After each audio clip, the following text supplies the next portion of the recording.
Bonjour, chers frères et sœurs, c'est toujours pour moi un véritable plaisir d'échanger avec vous. Un peuple qui n'apprend pas de ses erreurs est condamné à revivre la même chose. Parce que pendant 42 ans, nous avons eu M. Biya au pouvoir. Il est arrivé quand il était très jeune.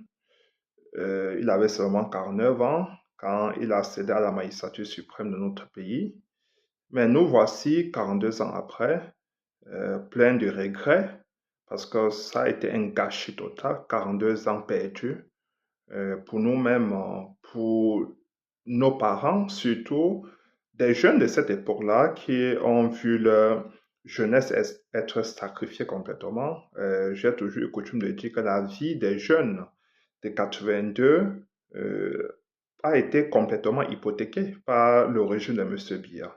Euh, Souvenez-vous que déjà en 92, il est déjà contesté alors qu'il arrive au pouvoir en 82 où il trouve notre pays qui était considéré comme un pays à revenu intermédiaire. Et seulement 5 ans après, on était déjà au FMI parce que quand il est arrivé, ils ont commencé à organiser la fête. C'était la farandole tous les jours, comme je le dis souvent. Et c'est ainsi qu'ils ont siphonné les caisses de l'État parce que M. Biya déclare, quand il arrive à la magistrature suprême, qu'il trouve les caisses de l'État saines et que notre économie se porte bien. Mais 5 ans seulement après, notre pays était déjà au bord du gouffre. Et il fallait déjà serrer la ceinture.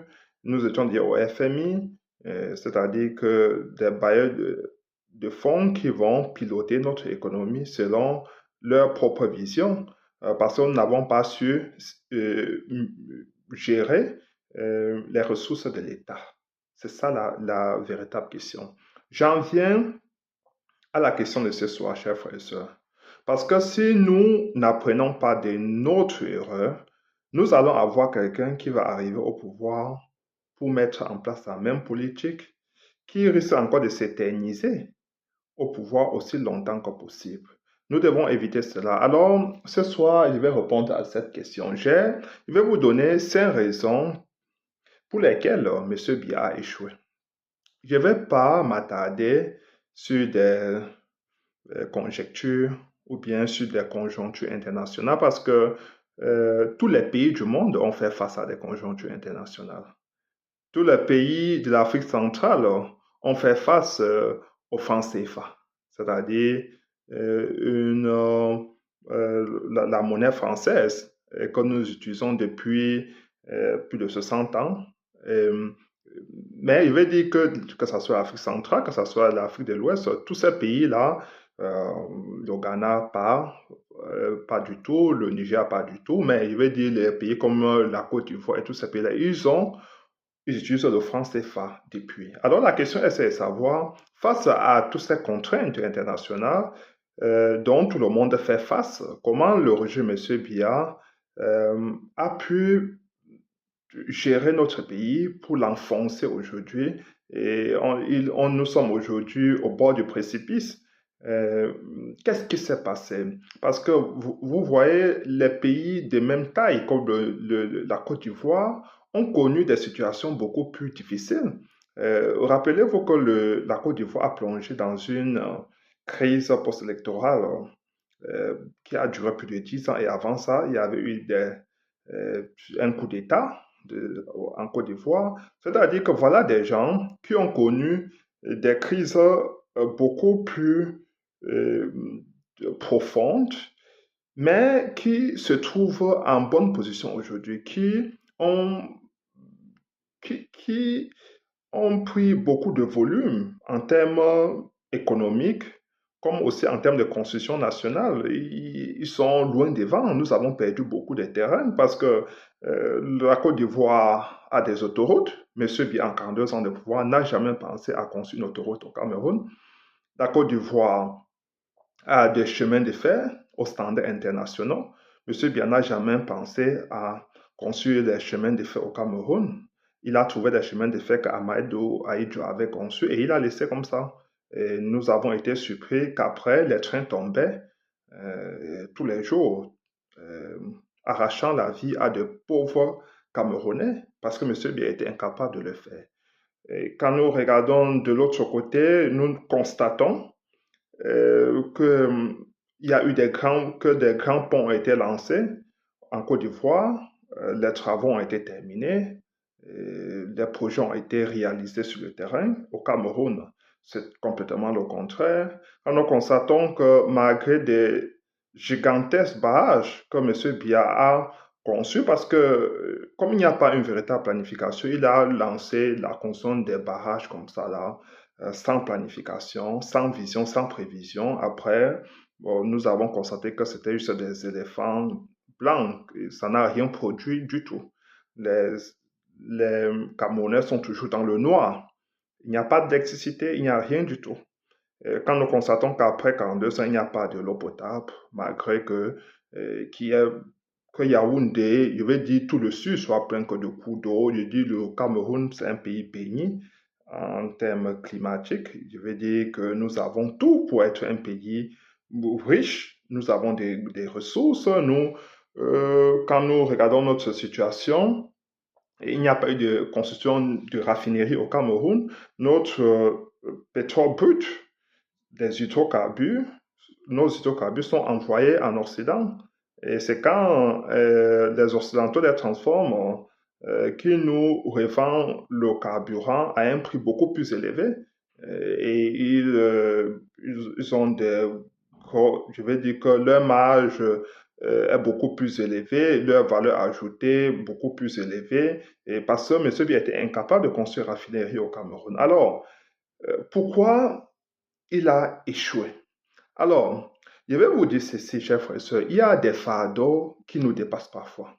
Monsieur Biya n'était jamais, ne devait jamais être président de la République, en fait. Parce que c'est un fardeau qui le dépasse. Vous allez vous rendre compte, il y a des entraîneurs qui sont très bons que dans des petits clubs.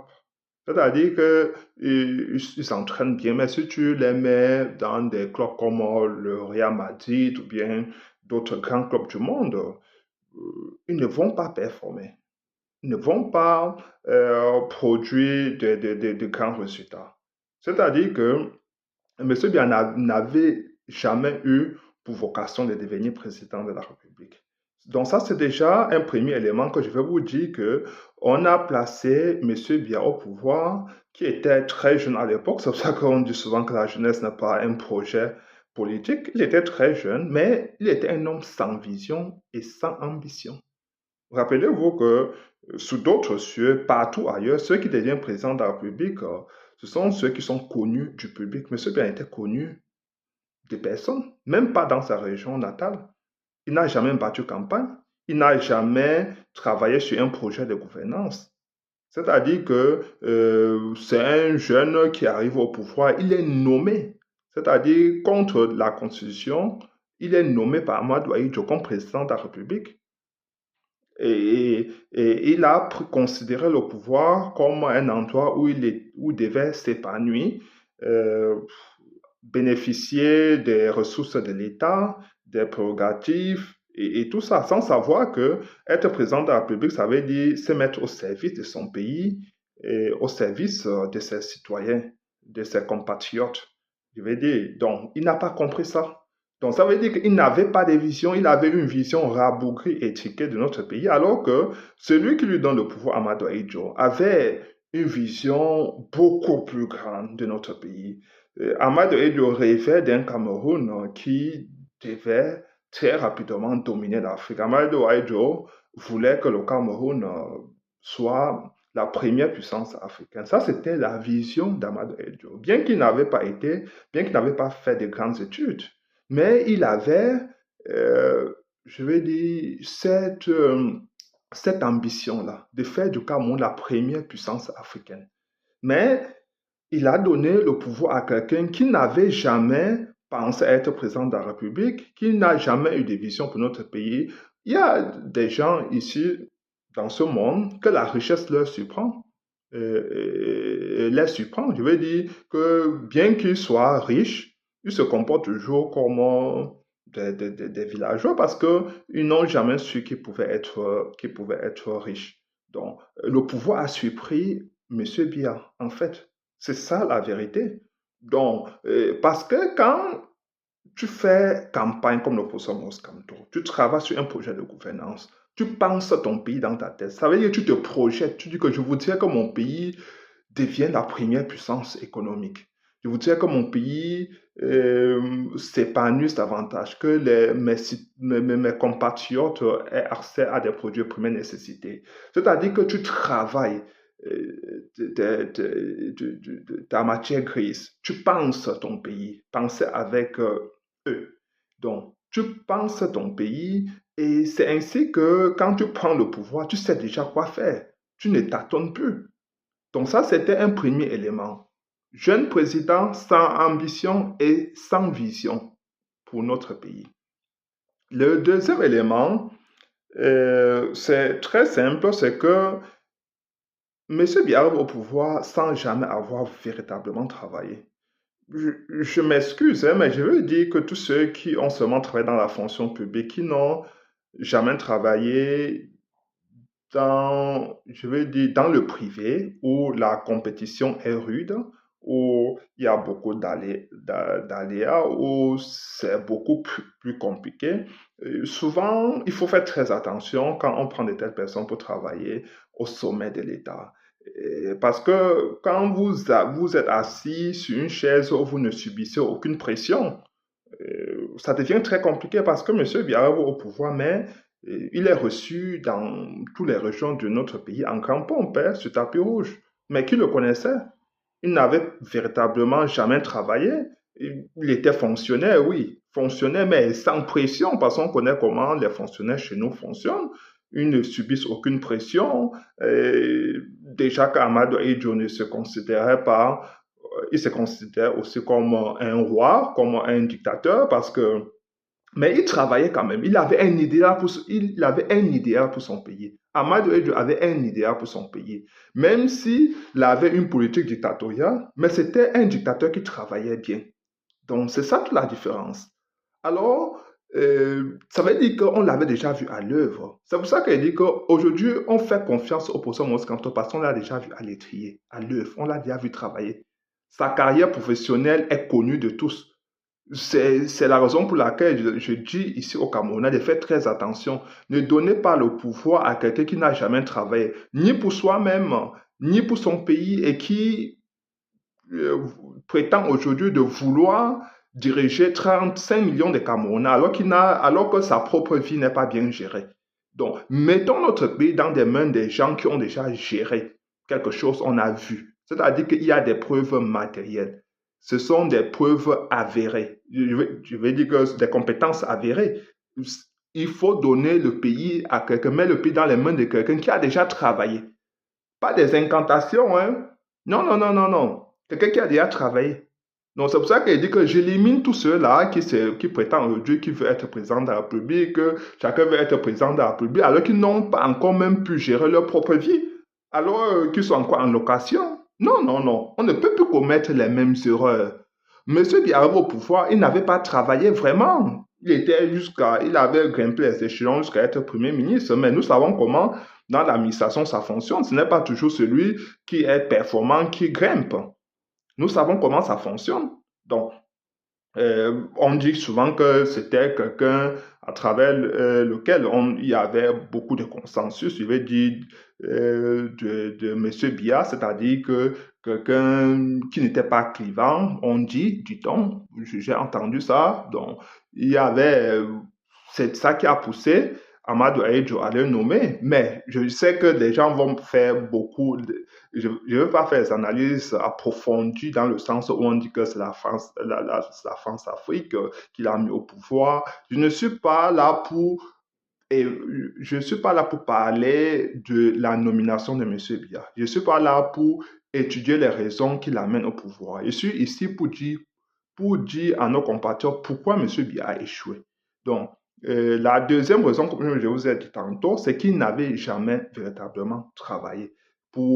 Sa performance n'avait jamais été évaluée. Il ne s'était jamais transcendé. Je veux dire, chercher à être compétitif parce que dans l'administration, dans la fonction publique, souvent, il n'y a pas trop cette pression-là. Alors, le troisième élément, c'était que quand il arrive au pouvoir, Au lieu d'avoir l'ambition de faire développer son pays, il a eu plutôt l'ambition de s'éterniser au pouvoir et d'y rester aussi longtemps que possible.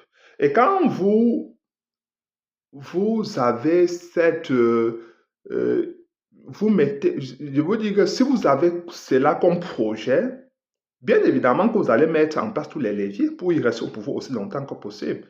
De la même façon, il a tribalisé l'espace politique. Je vais dire que le jargon politique a été tribalisé complètement parce que c'est la meilleure recette, même que les Occidentaux utilisaient, diviser pour mieux régner. Ça a fonctionné à merveille.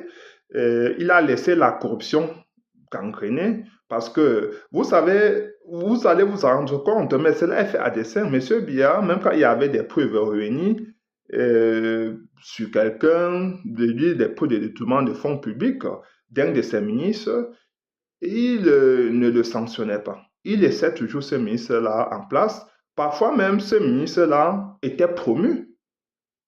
Pourquoi M. Biya le faisait alors qu'il avait déjà des preuves? Parce que quand il le fait, quand il le fait ainsi, il contrôle ce ministre-là. Ce ministre-là ne peut plus rien faire, ne peut plus avoir d'ambition. C'est-à-dire qu'il tue la compétition politique en le faisant. C'est-à-dire qu'il laisse des gens qui ont volé en place. Pendant 42 ans, il a laissé ses amis qui avaient volé en place. Même quand le FMI a mis la pression, parce que monsieur lui a demandé les preuves alors qu'il y avait déjà des preuves, le FMI a dit, mais il y a des preuves de tout le monde de fonds publics, il n'y a rien qui est fait. Mais M. Biya le faisait à dessein, chers frères et sœurs, parce que c'était la meilleure façon de conserver le pouvoir. Quand vous laissez quelqu'un qui a volé en place, qu'est-ce qui se passe? Cette personne va commencer à chanter des louanges. C'est ainsi qu'on a eu des chanteurs de cantiques. Tous ceux qui entourent M. Biya sont des chanteurs de cantiques. Et ils sont toujours là en train d'appeler M. Biya à ses candidatures de nouveau, même à vita aeternam. Donc, ce sont des gens qui sont là pour chanter les louanges de M. Biya. Donc, parce qu'il a laissé des gens au pouvoir pour les tenir. Et cela a fonctionné. Et donc, vous comprenez que le cynisme va au-delà. C'est-à-dire que pour sa propre ambition, c'est-à-dire celle de rester au pouvoir aussi longtemps que possible, il a laissé des, des, des voleurs au pouvoir, des gens qui ont détourné de l'argent au pouvoir, qui bien évidemment ont continué seulement à accumuler des biens de l'État, des ressources de l'État, à capter toutes les ressources pour eux seuls. Et tout simplement pour ça. Hein. Donc je veux dire qu'il a laissé des gens comme ça au pouvoir seulement pour sa propre ambition personnelle, pour rester au pouvoir aussi longtemps que possible. Donc il laisse des gens voler pour les tenir. Pour que ces gens continuent à chanter ces louanges. Parce que si tu ne chantes pas, on va te prendre et te jeter en prison. C'est ainsi que vous avez même vu souvent des gens qu'on a jetés en prison et qu'ils continuent toujours à chanter les louanges de M. Biya. Ils continuent à rester au RDPC parce que ces gens savent qu'ils ont volé. Donc, c'était quelque chose qui était programmé. M. Biya avait préparé ça et ça ne devrait surprendre personne. Donc, c'est ainsi que des réseaux se sont formés. Il y a eu des poches de corruption. M. Biya a laissé tout cela prospérer. Et nous sommes aujourd'hui devant une situation qui a été en sa faveur. Alors, le quatrième élément, c'est qu'il s'est entouré des gens incompétents. Parce que celui qui veut rester au pouvoir doit s'entourer des gens qui n'ont aucune ambition. Je veux dire, ce sont des gens qui sont là pour chanter, des cantiques, qui sont là pour dire tu es bon patron, patron, tu es bon, tu fais bien. Donc, quand vous vous entourez des gens qui n'ont aucune compétence, tout ce que ceux-ci ont à faire, c'est chanter les louanges.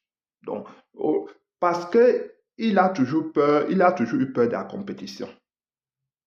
Il n'a jamais voulu s'entourer des gens compétents. Donc, quelqu'un qui pouvait lui dire non.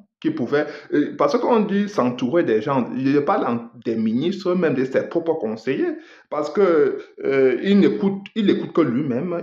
il pense avoir la science infuse, il n'écoute pas ses conseillers et c'est la raison pour laquelle le pays a continué à s'enfoncer alors qu'il était au pouvoir. Il n'a jamais voulu même s'asseoir avec les partis de l'opposition pour discuter de l'avenir du pays, comment ça s'est fait sur d'autres cieux. Même en Afrique, ça s'est fait déjà. Donc, il s'est écouté, il n'a jamais voulu discuter avec personne, il n'a jamais voulu écouter ses conseillers. D'ailleurs, que tous ceux qui sont autour de lui, ce sont des gens qui l'applaudissent à tout va.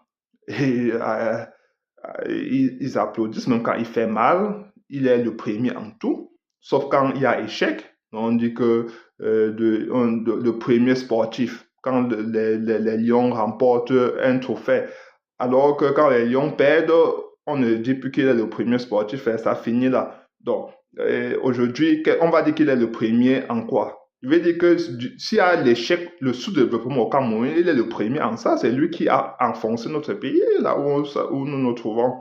Le pays va à volo complètement. Donc, comme je disais tantôt, il s'est entouré des gens qui pouvaient facilement contrôler parce qu'il n'a pas. Et c'est ainsi que j'en viens à la cinquième raison. Il n'a pas l'aptitude ou bien la capacité à gérer les hommes. Et il n'est pas proactif, il n'est pas dynamique, il ne s'est pas adapté au monde, il ne s'est jamais adapté au monde global, c'est-à-dire à un monde qui va très vite à la vitesse de la lumière. Il n'a jamais su gérer les hommes. Je vais vous dire, il y a des gens qui savent bien faire leur travail, mais ils ne savent pas gérer les hommes. Parce que quand vous voyez la cacophonie qui prévaut au sommet de l'État, et ce n'est pas seulement en 2024, hein, même par le passé, il y avait cette cacophonie-là, parce que M. Biya ne sait pas gérer les hommes. C'est-à-dire qu'il n'avait aucune aptitude pour être président de la République. Et nous sommes ici devant un pays qui est complètement à terre. Je veux dire que notre pays est en décrépitude totale, décrépitude sociale, économique, politique. Il a déconstruit tout. C'est ainsi que vous pensez que le Cameroun est un peu comme un bateau où où ça va dans tous les sens. Donc c'est comme les électrons libres, chacun va dans tous les sens. Vous voyez les ministres, chacun fait ce qu'il veut. C'est un désordre total. C'est la cacophonie. Donc c'est ça, c'est devenu chaotique au point où nous ne savons plus où le pays où il est en train de nous amener. Donc aujourd'hui on va nous dire que c'est son âge, oui, ce sont des circonstances atténuantes, c'est son âge, mais c'est pas seulement ça. Même quand il était jeune, il n'a rien fait, c'était toujours le grand désordre. Pas des conseils des ministres, vous attendez à quoi? Quand je parle de la proactivité, je parle de ou bien de ce manque de dynamisme et de proactivité, du fait qu'il n'organisait pas des conseils des ministres, le fait qu'il y avait des sommets africains, il ne se présentait pas. Sauf là où il fallait qu'il aille en quelque sorte réconforter sa légitimité auprès des chancelleries occidentales, c'est-à-dire en étranger. Il partait, il voyageait en Occident, mais quand c'était en Afrique, il ne se présentait pas. Alors que vous aviez Amadou Edjo qui était très proactif, qui était dynamique. Donc, vous voyez que il y avait une recul total avec Amadou Edjo qui était un homme qui avait une vision, une ambition pour son pays, mais un monsieur aussi très proactif, très dynamique. Regardez quand il est reçu, Amadou Edjo était reçu à la Maison Blanche aux États-Unis 2 fois sur tapis rouge. C'est-à-dire que le président le recevait, on l'accueillait, parce que notre pays était un pays respecté et respectable. Les Camerounais avaient de l'orgueil pour leur pays. Quand vous regardez la flotte aérienne, vous voyez beaucoup d'avions camerounais qui faisaient France, Yaoundé, Paris, Yaoundé, Douala, Yaoundé. Il y avait des vols tous les jours. C'était l'orgueil camerounais. C'est ainsi que vous voyez, les Camerounais sont des gens très intelligents, très dynamiques. Mais tout cela vient des pionniers, ceux qui ont construit ce pays, commençant par les grands combattants, les nationalistes et tout ça. C'est comme M. Biya est venu tuer tout cela, tuer tout l'orgueil camerounais. C'est ça qui nous a mis dans cette situation-ci. Je m'arrête à ce niveau, chers frères et sœurs. Je vous prépare massivement cette vidéo et surtout abonnez-vous. C'était une vidéo pour que nous ne puissions pas pour que nous ne commettions pas les mêmes erreurs en 2025. Nous avons un seul candidat comme le professeur Moscanto sur qui nous devons jeter tout notre dévolu. Voter pour lui massivement, défendre notre vote, défendre notre victoire. Et ce, de manière, je veux dire que mobiliser, nous devons nous mobiliser, nous devons nous organiser pour rendre cela possible, effectif sur le terrain. Il suffit d'occuper les rues par milliers et vous allez voir que le Roger, M. Biya va tout simplement libérer le plancher. Nous ne devons jamais, je vais dire, nous ne devons jamais prêter le flanc à la violence. Jamais. Pas de violence parce que le peuple a le pouvoir entre ses mains. C'est-à-dire que quand le peuple veut, il peut. Il suffit tout simplement de s'organiser, de remplir les rues par milliers. Vous allez voir que le régime va tomber, comme ça s'est passé sur d'autres cieux. Ce n'est pas de la magie. Chers frères et sœurs, partagez-moi cette vidéo et surtout abonnez-vous. Ciao.